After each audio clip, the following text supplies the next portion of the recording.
नमस्कार शेतकरी बांधवांनो, मी जितेंद्र वानखळे.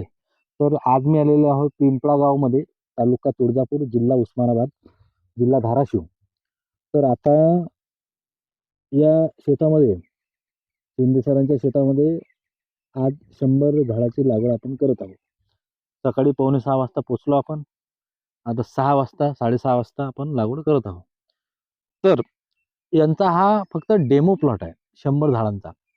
तर याच्यानंतर ते एक 10 एकरचं टार्गेट आहे.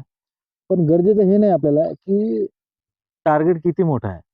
आपलं टार्गेट काय आहे, की शेतकऱ्याला जे रोपं दिले आपण, त्याला पूर्णपणे सक्सेसफुल करून देणे, ते डेव्हलपमेंट करून देणे व्यवस्थित, ॲज पर द टाईमानुसार. आपलं टार्गेट हे आहे. आपलं टार्गेट हे नाही, की शेतकऱ्याला जास्त करायचं आहे म्हणून आपण त्यांना कुठेतरी त्याचं काम चांगलं करायचं